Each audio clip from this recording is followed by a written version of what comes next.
Canada has some of the most beautiful national parks in the world. And, well, lots of Canadians love to enjoy them, but it comes at a cost.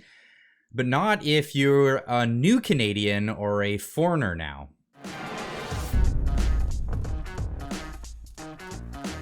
Marty up north, welcome back. You take a vacation from the channel. We missed you last week.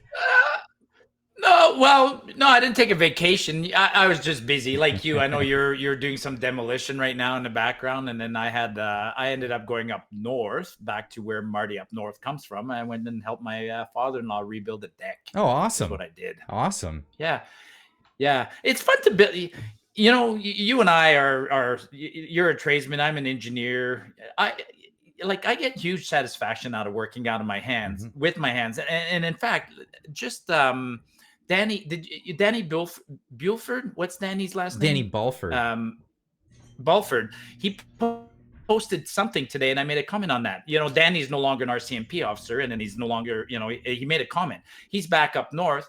He's learning to farm, and he posted on Twitter that it's satisfying. Actually, he had a long story. He had a really interesting story because.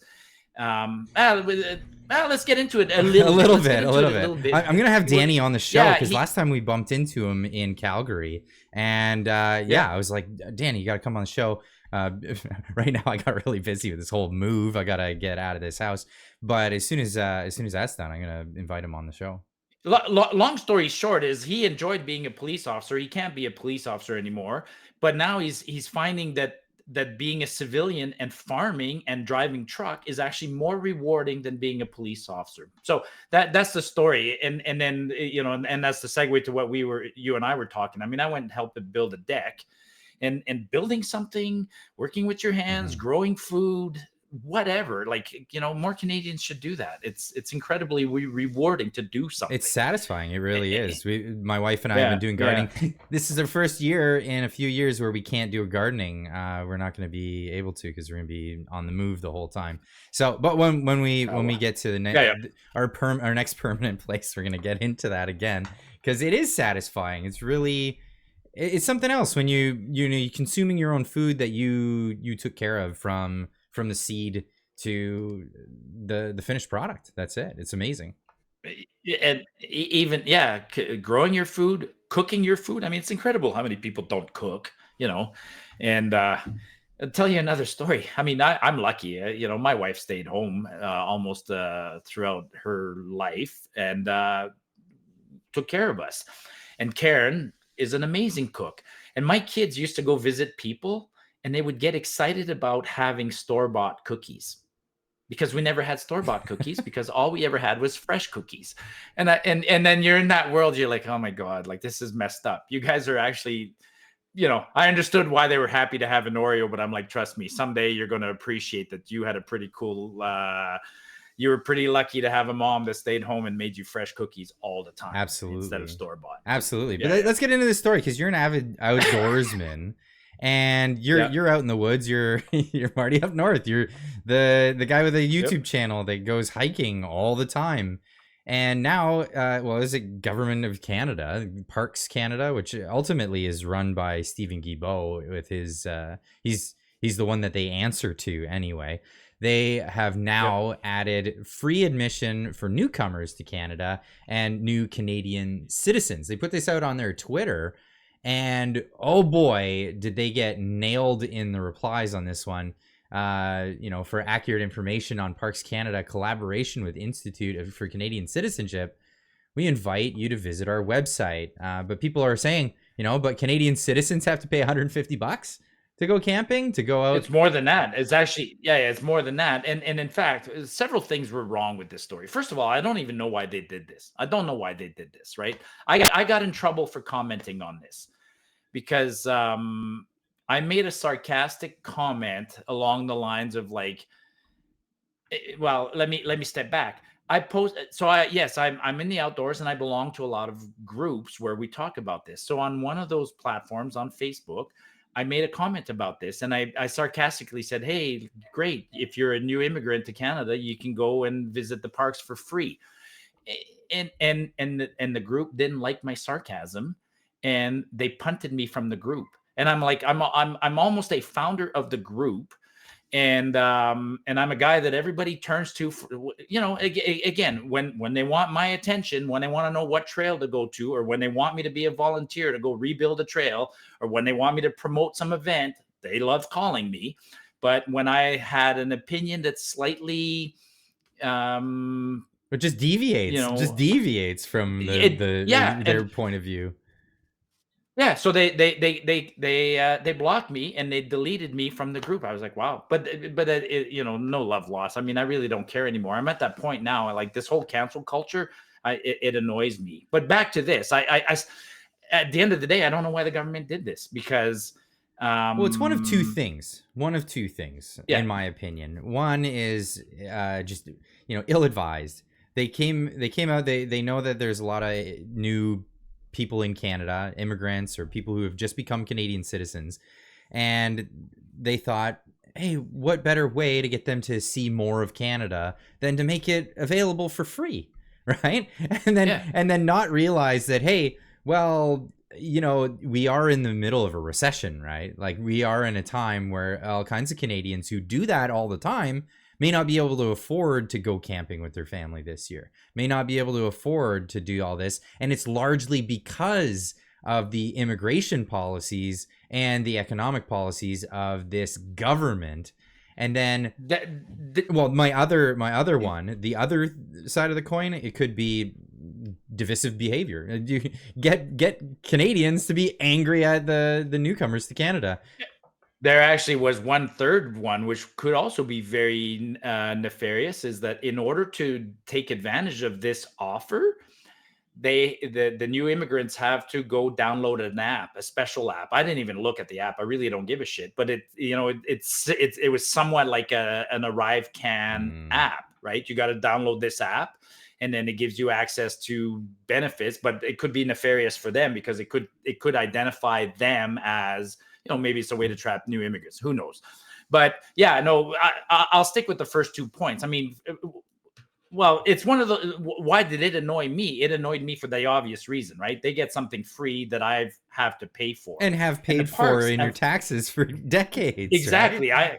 I've paid for that for decades, and I find it insulting that I have to keep paying for the parks. And you know me, I mean, I'm walking in. I don't even want to use any of the infrastructure. I just want to walk in and go on a trail, and I have to pay for the privilege of doing that. So it frustrates me that somebody gets it for free, but it also frustrates me because on the one hand, you got a government that keeps saying, "Oh, we're going in debt. We need to borrow money. We need to increase taxes on the 1%." I'm like, so is that why you did that this week, there, Justin? You increased the tax on the wealthy 1%, and we'll show that video. Why? So that you could give your new immigrant friends a free pass to the park. That's, but ultimately the other reason it annoys me is because Parks Canada, I could rant about this all day and I won't, but Parks Canada, as far as I'm concerned, is one of the most mismanaged departments in our government. I see it all the time. I mean, to me, the parks were designed to protect areas for future generations, and they should be hard to access. And it's not a right to go see it. Like, if somebody said, well, I'm paying for the parks, therefore I should be allowed to fly a helicopter over it to go see it, the answer is no, you're not. It's there as protection. But I think the park loses that mandate frequently when they do stunts like this, where they attract millions of people, because letting millions of people into an area that you're trying to protect doesn't protect that area, So yeah, I didn't like this stunt. Well, I know out here in British Columbia, the parks are full. Like, the parks are full. Yeah. It's not like there's some, we need to drive incentives for people to come out and actually use these facilities. Now, like, it is hard. You got to book months and months and months in advance to get a camping spot, to get any of this stuff.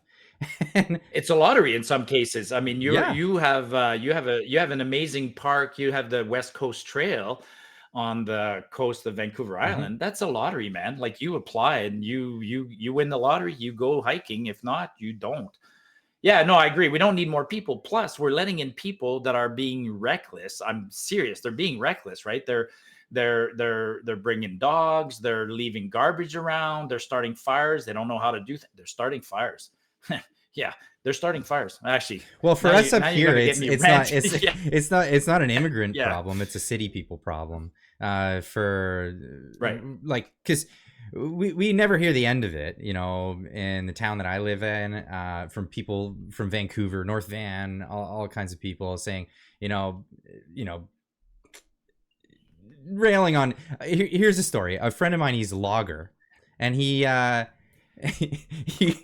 pulls up in his crummy in his truck to get some gas, and Okay. he's pumping his truck. You know, it's got a few logs in the back. It's got chainsaws, all this stuff, right? And he's wearing his Husqvarna, the whole get up, Safety pants and his yeah, suspenders. Yeah, all of yeah. that stuff. And some woman just keeps staring at him, and he's like, "What is this woman's deal?" And he's like, "Can I help you?" Right? And she said something along the lines of like, "You ought to be ashamed of yourself," Oh, And this is the attitude that people get. But then the city people come up and they're like LARPing lumberjacks for a weekend, or you know what I mean? They come up, they've got shotguns, they're shooting lead over water, which is wrong.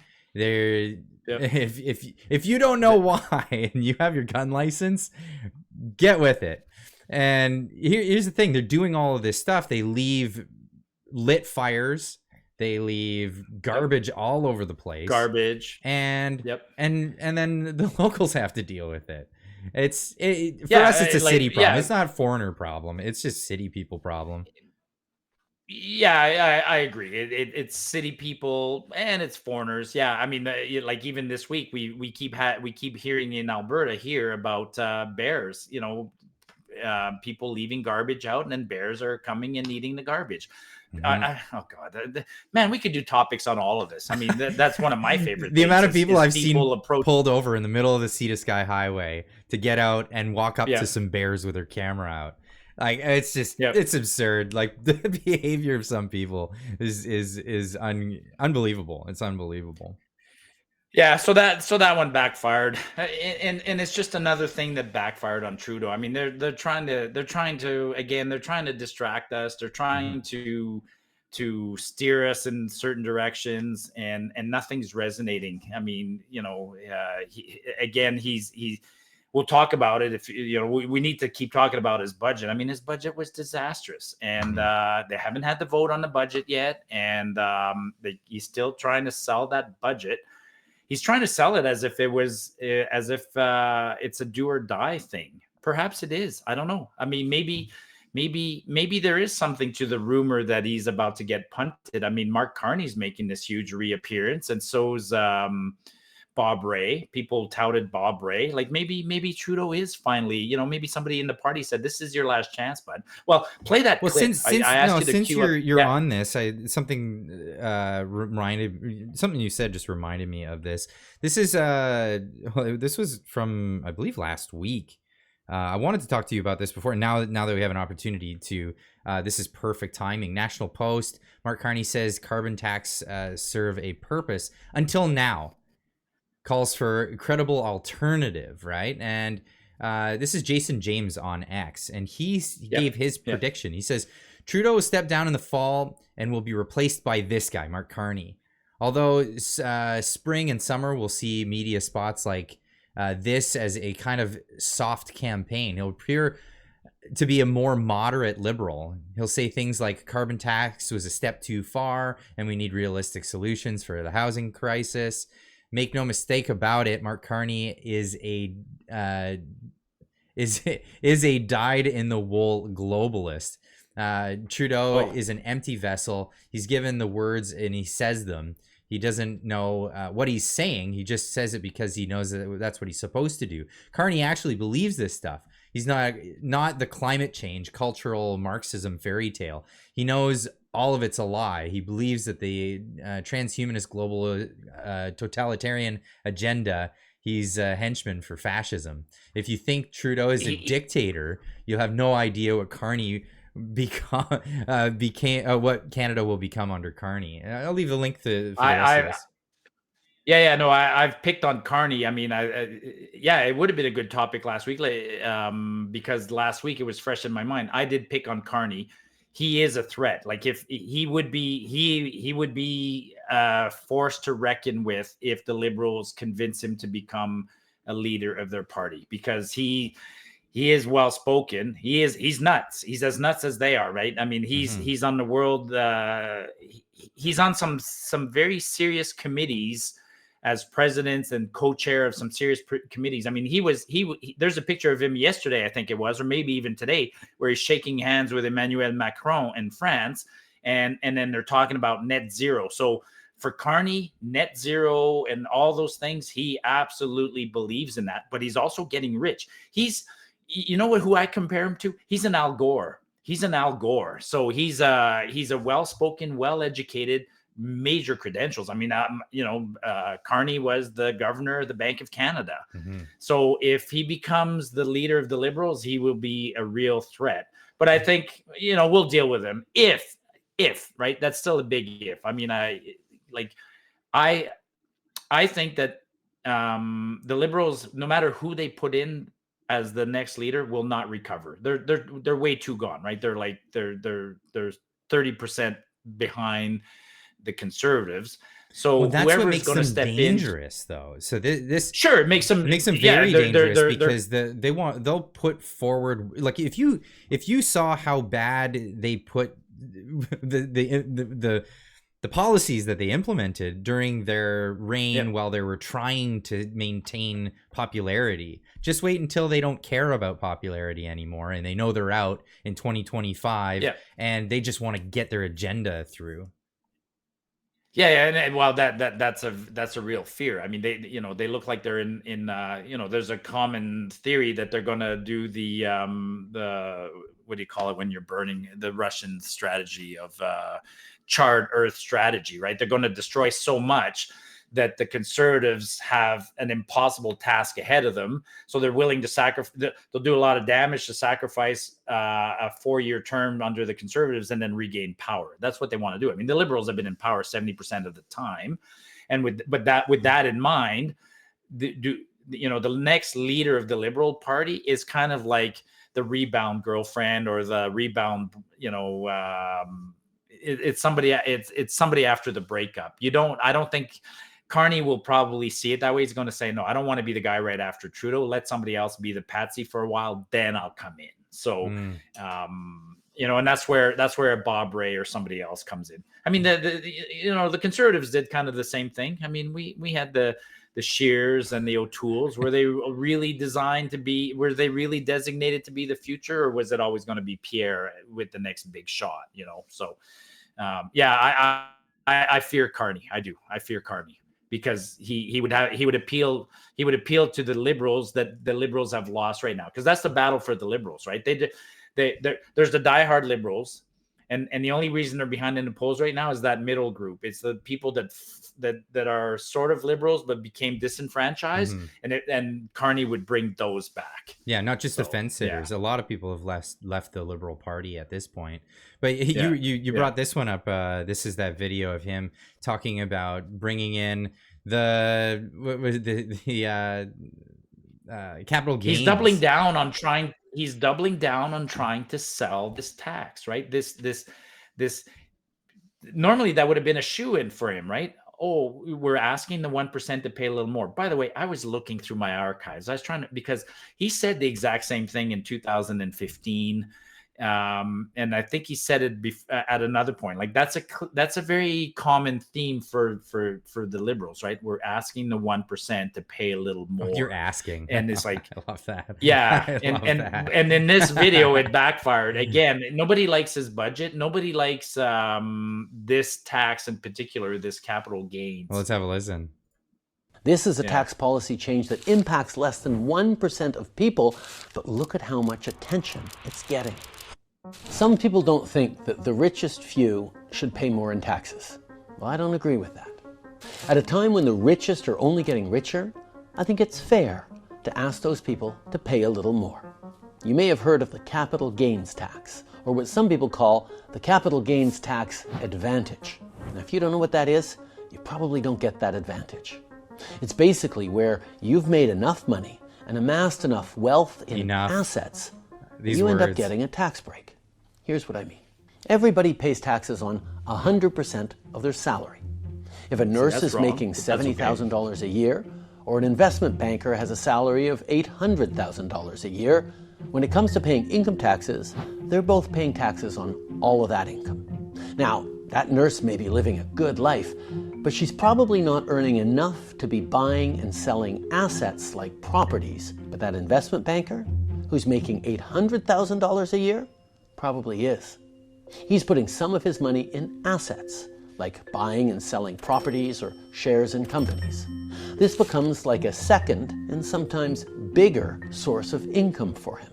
When that investment banker... So capitalism is bad? Is that what he's saying? Like, this is what I'm hearing. Clyde, I mean, we don't even want to keep playing this. No. This is so bad. Like, it's awful. He's just demonizing capitalists. I mean, so some people have a little bit of extra money and then they put it into investments. And when those investments, they might earn them more money. That's, a lot of people do this though. This isn't the top 1%. This is everybody. So this is my father-in-law who bought a cottage somewhere. So what, right? He bought a cottage 25 years ago and then he paid it down. And today, naturally, it's worth a bit more. And when he goes to sell his cottage, Trudeau wants to tax it. This tax, to me, well, he said, this budget was a fairness for all generations, but I called it. He's purposely aiming at the boomers. Like he wants the boomers. I mean, the boom and this week, all these old videos of Trudeau, like Freeland had a video, what was it, like 3 years ago, where she talked about what's the term she used? Like a front end loaded or a preloaded stimulus, she said. She was referring to it kind of like a preloaded card, right? You get that gift card, it's preloaded with cash. So she literally talked in the video that during COVID, people didn't spend lots of money sitting on the sidelines. So she called it a preloaded stimulus. And then she went on to say, we just need Canadians to spend that money that they've saved. And then Trudeau in 2015, he sat down with Peter Mansbridge. Peter Mansbridge asked him about, tweaking small business taxes. Trudeau said, small business is just a way for rich people to hide money and avoid paying taxes. That's how he thinks. Like, that's how he thinks. And then this video is a bunch of contradictions, because earlier this week he was on the stage with somebody else saying, oh no, our economy is rocking, right? Like, how often does he say that? The economy's rocking, the GDP's climbing. So why do you need to go get an extra 20 billion freaking dollars? Well, the Financial Post doesn't agree with him, because they put this out there today. Bank of Canada risks recession if it waits to cut interest rates. Now, I laughed when I read this headline, because we're in a recession. I mean, we're negative. There's no doubt we're negative growth for multiple quarters in a row. Like, it's only 2 quarters in a row, and you're in recession. We're not at risk of recession. We are in recession. We're just not in a hard enough recession to actually. Because here's the thing: most people don't understand the boom bust cycle. If you don't have the recession, you don't have the good times that come after. You're not going to go back into boom cycle. You're not going to go back into capital growth. Capital growth occurs at the beginning of a recession. And it hurts. It hurts, but that's when people no longer, invest in malinvestment, which is what happens in a bubble economy, and they start investing in real capital again. And that's what we need to do. You got to survive the recession. Kind of like surviving a drought, kind of like surviving anything. And then once you survive, then after that, times get good. But back to that video, like, he picks a nurse and he pairs the nurse off against an investment banker. What's an investment banker? Like, he picked this weird, evil guy. I posted something like that. I went and looked at the salaries in Canada. You know who makes the most money? Freaking nurses and doctors and teachers. Like, I mean, man, if you were going to put the truth up there, it is the nurses and the doctors that are the middle class that somehow or other able to save a few pennies. And and there's so much wrong with that video. I mean, even at the beginning where he says everybody pays on 100%. No, Justin, there's everybody has a personal exemption. You don't pay on the first 15,000. You don't pay on the first 30,000. Like he was given this simple script. And like you said earlier, like Jason said regarding comparing Trudeau to Mark Carney, Trudeau's given a script and he reads it and he doesn't know what it means. No, it seems like he doesn't know what it means, because like anyone with like a logical mind would like, well, I mean, he could just be a fantastic liar. I mean, like he could just be that. Now, Pierre Poilievre, he just had a speech where he talked about just how dire the situation actually is, and this is a pretty good video here, short one but good. After 9 years of Trudeau, we have the fewest homes per capita of any country in the G7, even though we have the most land to build on, we spend the most money on residential construction, and we have by far the most mortgage debt as a share of our GDP. This decade, the OECD says that Canada has had the worst economic growth in that group of nations, and they project we will have the worst economic growth for the next 3 decades. Canada is one of only 8 countries in the OECD where average real incomes today are lower than before the pandemic, as inflation has outpaced nominal income growth. I repeat, we cannot use the dog ate our homework excuse of COVID for that, because most of the advanced countries have seen incomes outpaced inflation since the pandemic, even though here in Canada we have not. And Canada is expected to rank dead last among OECD countries for growth in labor productivity over most of the next 40 years. 40 years. That is his record put up against other countries. So no, it is not acceptable to simply blame the rest of the world for problems that are made in Canada. And that's exactly what he's been doing. He's been every time. This is a global phenomena. This is global, economic problems. This is global this or that. It's not. This is very isolated to Canada. And Pierre points out some good stuff, and even the statistics that Pierre points out are still a little nebulous for the average person to understand, right? I hope he continues to do this, but really start picking really good. I like the one where he says like less housing per capita. People can wrap their mind around that, because I've always said on the measures that people understand, we suck. Our daily are keep bringing up inflation, keep bringing up housing costs, keep bringing up these things that on measures that make sense to the average person, we're hurting. But the Liberals, they'll keep bringing up things like our GDP per capita. I'm like, who gives a shit about our GDP per capita? That's something you've made up anyways. So, and then when they lose that argument, they bring up abortion. I mean, that's what they did last week. Holy cow. Yeah, come on, guys. We're still 500 days away from the election. Abortion comes out. Abortion's supposed to come out on 280 days before the election. Get with the program. What a joke. Yeah. What an actual joke. Yeah. And it was like right on cue. The polls go the way, they go against the Liberals. And they come up with that. Like, what's the next thing coming out? Is it going to be assault weapons? Is it going to be, what is it? What are their usual go-tos? No, it's crime. It's but they don't want to talk about crime though, because it's way up on their watch. Well, I mean, somebody, I can't remember. It was Ryan. What's Ryan's last name? It almost sounds like Gerritsen. Ryan Getz, Ryan, he's good on Twitter there. Anyways, he had a great quote this week, and I was like, oh my God, that's so brilliant. It was simple. He's like, yeah, the government did more to stop ivermectin coming into the country than it did to prevent opioids coming into the country. That's insane. That is insane. And then you pause, you go, you know what? You're 100% correct. Yep, you're right. So, yeah. And on my podcast with Twos, we were joking about it being horse paste. And of course, sometimes, you make jokes and people don't get that you're joking. Of course, it's not horse paste. It's human medicine. The joke, the horse paste joke comes from CNN claiming that Joe Rogan was taking horse medicine when he took human medicine from a doctor.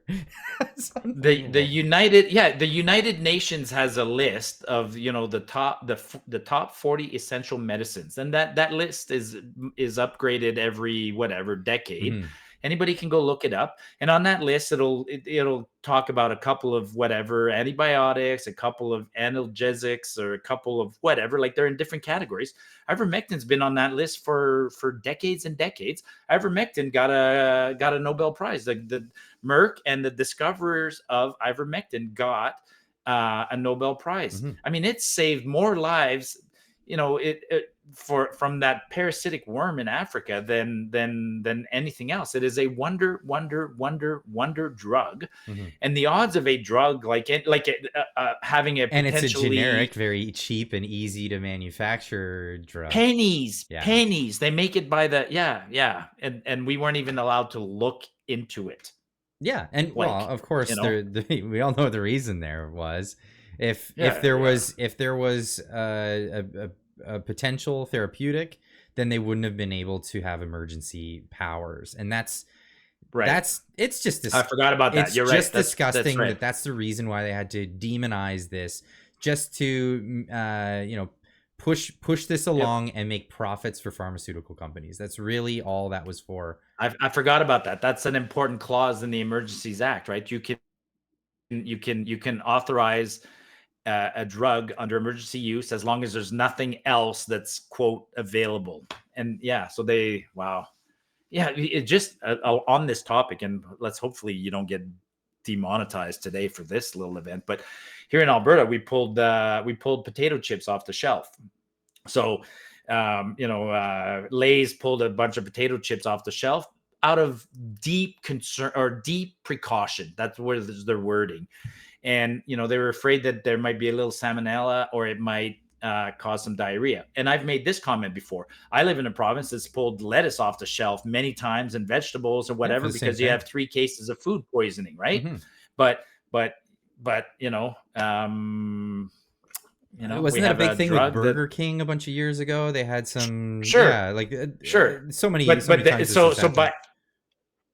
by that definition, we have a drug on the market that's caused a lot of there's a lot of bad stuff going around. So bad stuff, and it has never been pulled. No, it's not been. Well, one of them did get pulled. One of them did get pulled. Let's just call it just call it the English one.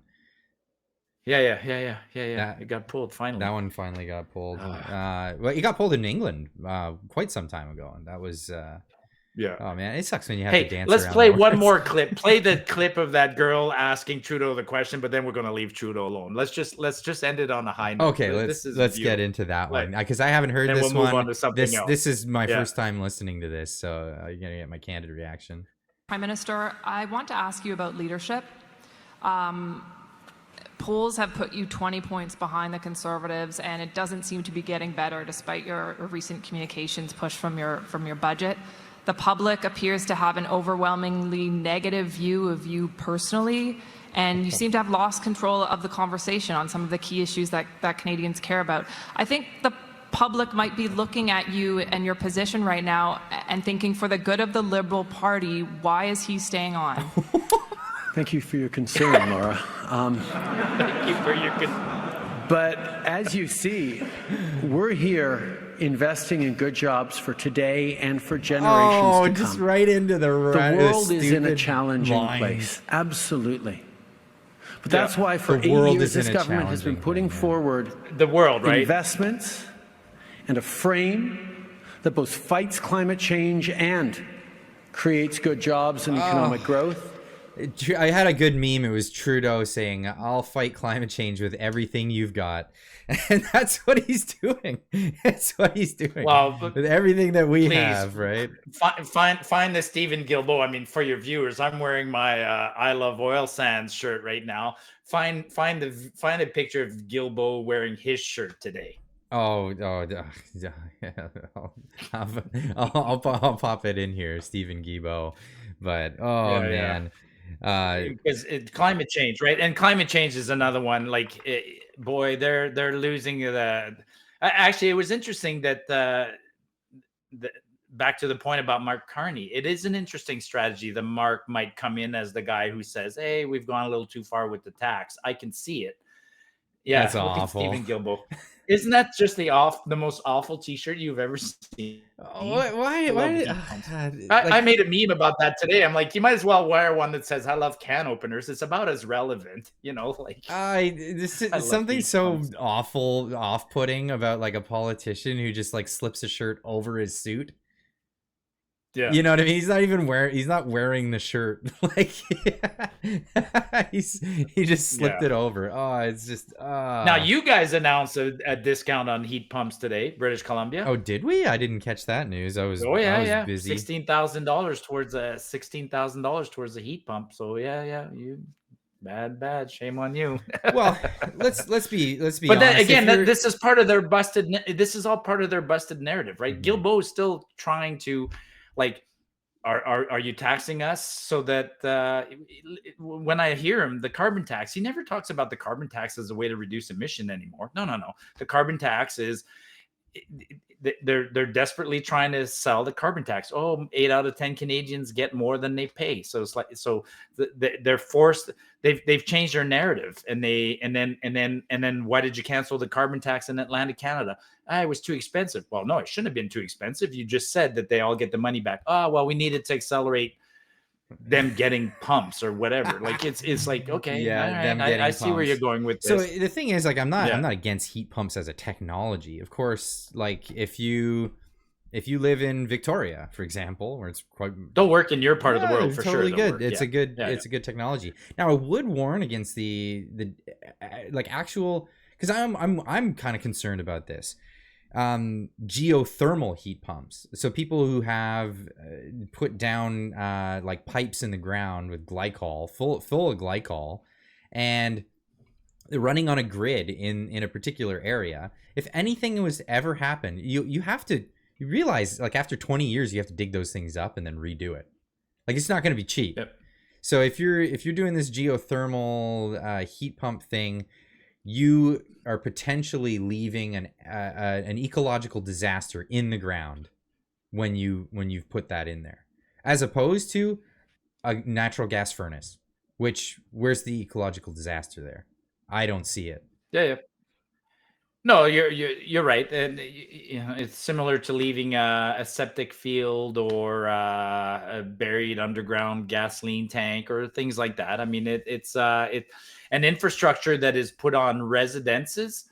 I'd love to know the stat on this, but I dare say that there's almost as much bad pollution, long-term damage that comes from small residences than there comes from the industrial groups, right? Like an industrial company, people like to pick on companies for having, let's say, orphaned wells, but think about all the orphaned, dirty infrastructure. Like how many backyard garbage dumps on farms are there? How many abandoned wells and septic fields and buried cars and oil spills and lead batteries in people's yards all over the country?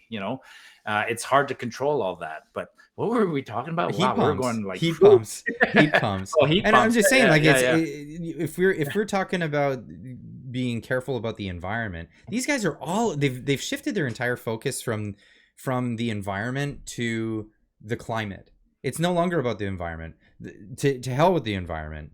Ruin the environment for all they care. As long as you're reducing that odorless, colorless gas in the atmosphere that has been at previous times much higher, and we all did fairly well. We all still fared pretty good when it was much higher.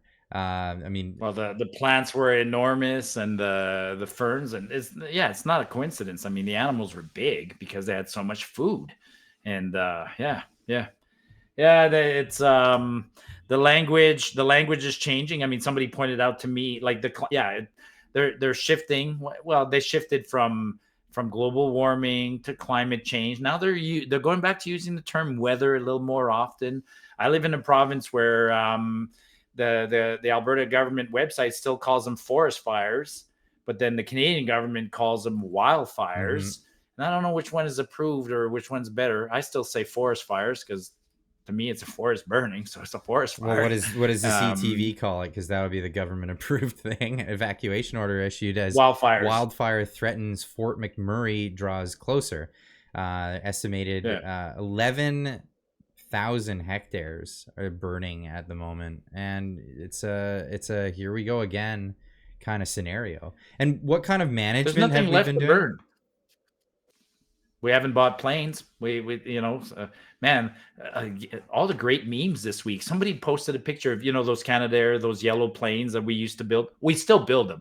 We just ship them to other countries. Yeah, we don't keep them ourselves, right? Yeah, and somebody said, with the money we sent to Ukraine, we could have bought 50 of those planes fully staffed, and we would have had money left over to buy another 250. Like somebody, those are the numbers we're throwing. Like they're not that expensive, man. They're those yellow water bombers. They're just an old technology. It's just a big plane with two big prop engines and some simple navigations. I mean, they're not flying cross country.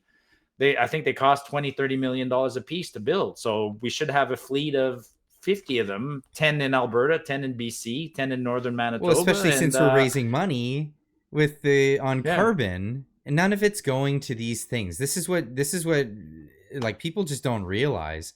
Like, this is a price on pollution, and it, the pollution they say is causing all these things. It's causing forest fires. It's causing all of this stuff, but it's not, and they don't think so. No. Because they're not buying planes. It's just like COVID-19. It was we kept hearing about, hey, you got to.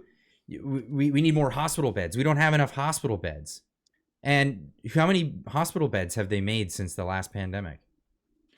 Banks are none. And yeah, it's like they don't believe it, because if they did, they'd be buying planes. Just like if Al Gore believed that ocean levels were going to rise 2 meters, he wouldn't have bought a house on Malibu Beach, and the bank wouldn't have lent him the $9 million to do it. But the bank is still lending him the money.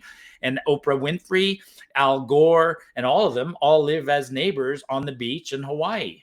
Which, according to them, is going to be underwater. It's going to be underwater, absolutely. And they won't be able to get out either, because the airports will, they're at sea level too. So you're not going to be able to fly. Yeah, they don't believe it. Why is her roof blue and his is red? Or which color do you want? I can't remember. Do you want a blue roof or a red roof? I don't. You know the story, right? Yeah. I don't. Like there's a laser that's pointing down, and if you got, I buy that. You buy that? I don't. I didn't buy that for 1 second.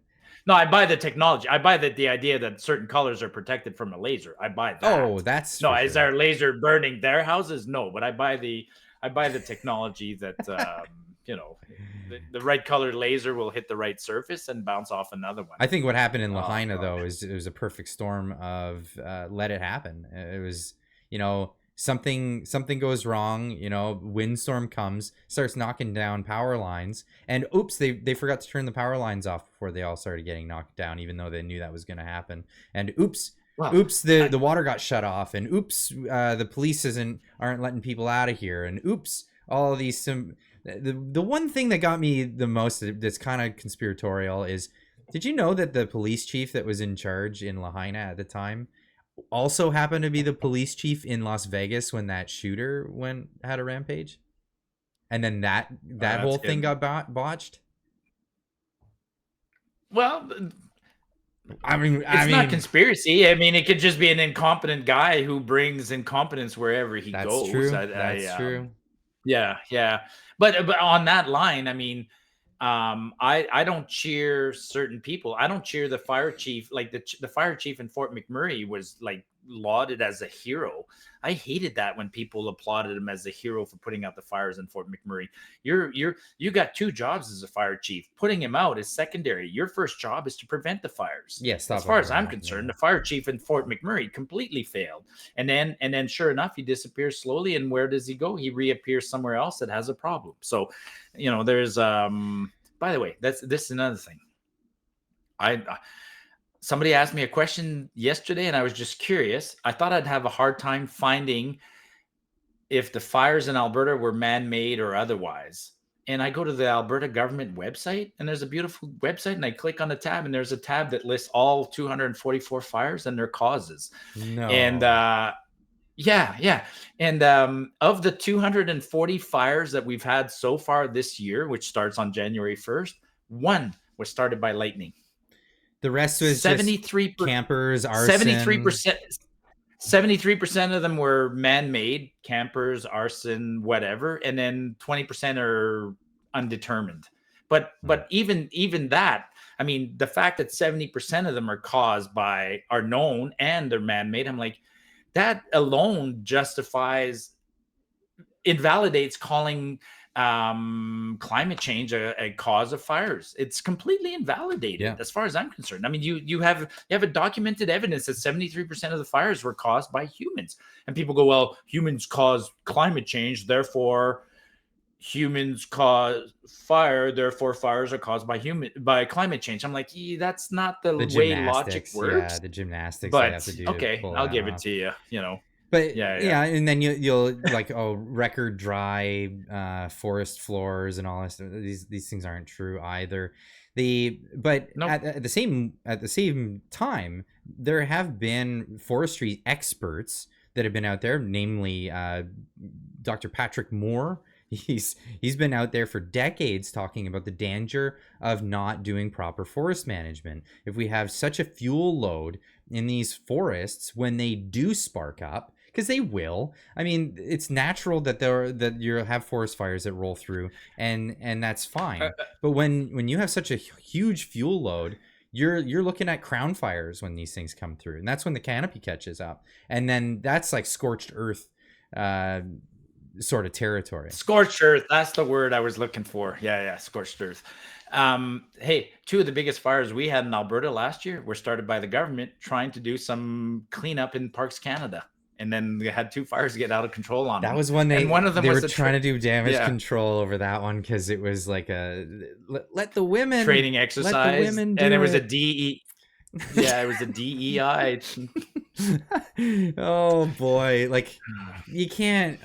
You want to parody this stuff, but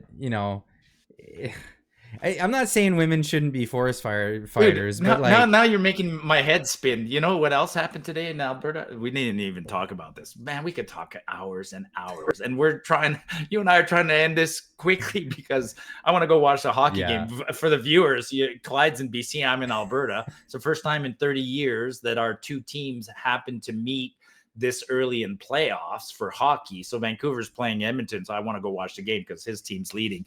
But my team, I grew up as I'm in proximity. I grew up as a Maple Leafs fan, and I know I'm gonna get railed on in the comments for that.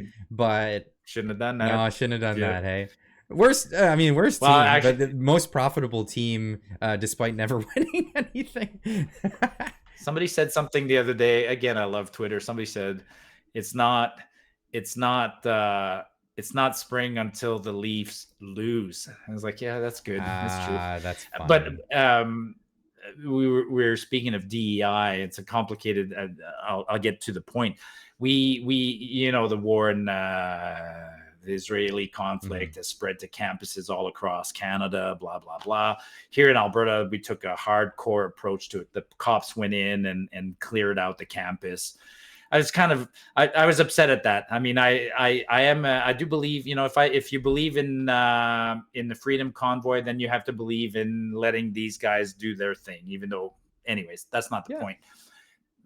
The director of the DEI department of the University of Alberta resigned in protest because she was unable to do her job. I'm like, what? So how does DEI, but by the way, folks, right? DEI is diversity, equity, and inclusion. Equity and inclusion. So there's somebody at the university, that's her role, and somehow or other, the fact that the cops busted up that protest, she saw that as a failure of her role, and therefore she quit in protest. I'm like, whatever, good riddance. I don't care. So I spoke to Camille, who's in charge of the million person march back last September. I spoke to him about a week ago, and we were talking about this, and he was talking about how a lot of these protests they started off as like a ceasefire protest, and they've largely been hijacked. And a lot of these people are the same people that were running around with the BLM stuff. And it's a issue du jour that they've hijacked, and it's become again about socialism, about bringing on revolution. They're the useful idiots of people like George Soros, Well, look and at the World Economic Forum and them types. I follow the money, follow the cause, du jour. You're right. I mean, look at Greta Thunberg, or however you pronounce her last name. Greta's not about climate change anymore. Greta's been arrested 2-3 times wearing the Palestinian thing or whatever. Like she's jumped on the Palestinian bandwagon. And back to what you were saying, what he said, it's been hijacked. When they busted up the university one here and the cops were going in there, everybody there was a very lots of people made the observation that they didn't look like students. And by students, we mean people in their 20s, right? You go to university, generally speaking, when you're 22, 23, 24, and the majority of people in the crowd look like they were in their 40s.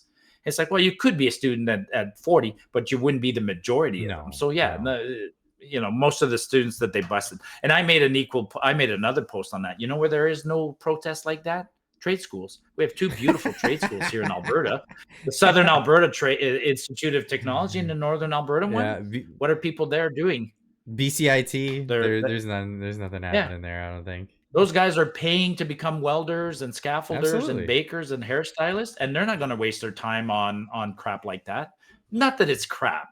Let me rephrase it, but you can have a concern about what's going on in the Middle East, but enough with the constant protests, right? Like it's well, have your cause, but like you got to respect other people's right to have their day. You know what I mean?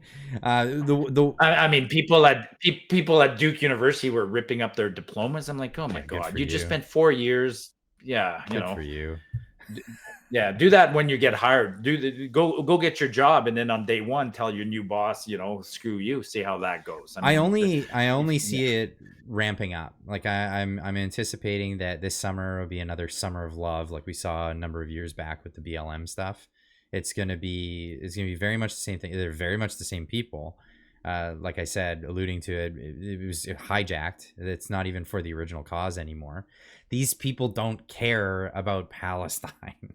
I mean, that's the thing. They have another agenda, and it's about getting out in the streets and intimidating people. And that's really what that is. Which is one of the reasons I want to go to Ottawa. I want to see some of this for myself. Like in Ottawa, there are professional. Well, Karima Saad made a name for herself just following protests, right? There's professional protesters that just go around. She calls them pro wrestlers, because that's basically what they are. There's these people that come out every weekend, and it doesn't matter what the cause is, they pick one and they'll latch on to somebody else's protest, and they come out and become just absurd caricatures of human beings, right? And it's just like the pro wrestling of the 1990s, where they come out with a costume and they scream about all these things, and that's what it is. It's hilarious. Just weird. Speaking of costumes, I took one for the team this week. I went to the Alberta NDP leadership debate. Yeah. Okay. And I tweeted live while I was there. There is a costume, man. If you're going to be an NDP supporter, there is a costume. It's the purple hair. It's the macrame. It's all organic, right? It's the wool pants. It's the bicycle helmet on the shoulder. I didn't fit in. It's the unshaved armpits. I was like, I'm sure they could point me out. It's like, yeah, he's not an NDPer. Hey, let's finish off quickly. So it's official. I'm going to the conference. You and I are on the conference. You got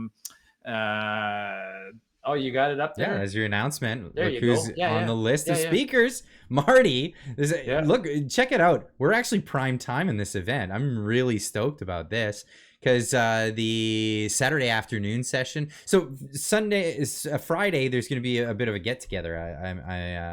I've been told. I imagine, because everybody's going to be kind of showing up on the Friday. So I don't know if there's anything formal yet for Friday, but there's bars, and there's going to be a lot of people hanging out. So lots of meet and greets. If you want to come out and meet Marty and myself, please come out. You see us, say hello. We're friendly, you know. Oh yeah. But on Saturday evening, the Saturday evening session is going to be Reclaiming Tech and Media panel discussion with myself, Marty, Tamara Litch, Zuby, and Drea Humphrey. So I'm really looking forward to that. It's going to be great. And then it goes on Sunday as well. Lots of stuff happening. So Marty, we're prime time. And you've had some of these. You've had a few. Have you had Peter McCullough on your show? I have not had Peter McCullough on the show yet. You have not. Okay. I got to meet him in a Zoom meeting the other week, so that was really good. Oh, okay. I look forward to meeting. You've had a lot of these people on your show, though. You've met Lauren Southern. I look forward to meeing Lauren. You and I have met Tamara and Chris Barber. Yeah, I've had John Carpe on. I'm gonna have him on again as well. Yeah. Lots lots of familiar it's so faces. Cool to think that it's so cool to think that this might end up being one of the largest sort of conferences of its type in Canada, and it's in Victoria. I think it's kind of we're coming on the doorstep of socialism, and we're gonna bug him a little bit, right? I mean, it is your capital, it is your provincial capital, right, Victoria, and so and I don't think I'm wrong to think that Victoria is probably a little more socialist, a little more NDP, and not so conservative. Although it's the wokest, am I wrong? It's the wokest town in Canada, probably. It was during the protest against SOGI and parental rights, million person march. That was the only one that got shut down by counter protesters. Oh, okay. So, and there was a large counter protester presence at the one in Vancouver. I was there, and incidentally, that's where I got to meet Lauren Southern, and that was the first time we met. So she's vindicated. We'll have a great chat with her. She had a nice little video today where she's vindicated. You know, Lauren's was canceled. You had her on the show. I mean, she's been canceled, and almost everything she predicted. Well, you and I are in the same boat, man. We're vindicated. I mean, we can't be canceled, Marty. That's the thing. I'm a mechanic. You're an engineer. You're retired now. Who's going to take your job from somebody you? Tried this week. In fact, or not this week. You might have seen the little spat I had on Twitter with the court reporter in Ottawa. And she's like, I'm going to report you to the Association of Professional Engineers. I'm like, knock yourself out, baby. I really don't care. like, knock yourself out. It'll be the fourth complaint that they get. So, and John over in the compliance group, he'll just call me and say, Marty, God, stop doing this. I'm like, sorry, John, let's go for a beer. I'm waiting to see when people start filing reports to the ITA, the Industry Training Authority in Canada, for tradesmen stepping out of line on social media. Hey, we're trying to end the show. I am, but I'm happy to go. But I keep thinking of things on that topic. Did Jordan Peterson ever go to his retraining? What happened to that? He was told he had to. I haven't heard. I don't think he had. I haven't heard. Or did he give up his license? I'm not sure. Yeah, I'll have to look. You into need that. Jordan on your show. I would love to have Jordan on the show. On Absolutely. Yeah, for sure. Yeah. I'll throw the invite out again. See if he replies this time. Yeah. Hey, Jordan. Yeah. Cool. Marty, where can everybody find you? In Victoria next month. No, Marty up north on Twitter. Come follow me, folks, and engage with me. And then I think I'm going to probably collapse the YouTube channel pretty soon here. I just don't have the energy. I don't know how you do this, Clyde. You're so creative and still got that energy. I don't have the energy to keep putting content on multiple platforms. I guess that's the key, right? You choose one, you focus on this one. I focus on YouTube. I'm kind of focused. Yeah, you're on Twitter. Yeah. I piggyback on your tweets sometimes, but yeah. And I appreciate it. And every time we do these calls, I get a little bump in views because people do appreciate that. I appreciate that everybody that watches your show who comes and looks at one of my videos once in a while. I totally love that. And for all those that are watching and they're wondering why my content's a little more sparse these days, I haven't been doing 2 videos every single day. It's because I'm deconstructing my home. I have to pull everything apart. My studio has to come down, and we have to be out by the end of this month. And then we're going to be in a temporary situation through the summer months. And then we're on our way to Texas. That's our final destination. So we're not sure exactly where yet. Thinking the Austin, we'll be in the Austin area. Let's just This is going to work out so amazing for you. I guarantee you. I'm making a bold prediction that in the next year, you will have met Joe Rogan and been on the show. I think Zuby is definitely a possible collaboration there. I mean, he's got 1.5 million on Twitter, so that's big too. Wow, so I'm looking that's forward what these to meeting conferences are all about, right? We're not doing this with ulterior motives of it's not what we go in there for. I'm definitely, actually, we talked about this. I'll be bold. I say this to people all the time. I don't make money doing this. Okay. We make a few bucks on, I get paid on Twitter like a lot of people. YouTube pays us a few bucks and we make a few bucks. But when I go to this conference next week, there's no money. Nobody's paying me to go to this conference. I'm paying to go. Yeah, if they can afford it, can you cover the hotel one night or something like that? But otherwise, even if they can't, I'm going over there because this is important. We're trying to build this movement and we're replacing media, man. Like we talked about this all day. Like the media is not doing their job. You have to watch us and we're doing the job. So yeah. Calling them out. Cool. Let's go watch that hockey game, man. Good luck. Good luck, Marty. All right. Cheers. See you next week.